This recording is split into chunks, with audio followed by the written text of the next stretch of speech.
La stagione turistica si preannuncia molto importante, grandi arrivi, spesso il tutto esaurito, ma per i nostri imprenditori del settore del turismo si annunciano nuove e impegnative sfide.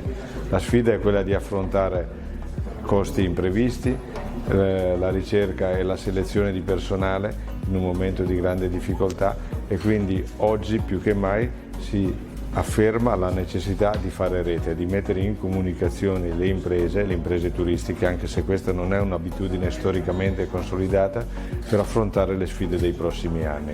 È una necessità per fare sì che le nostre imprese abbiano la marginalità necessaria a sostenere gli investimenti per generare qualità.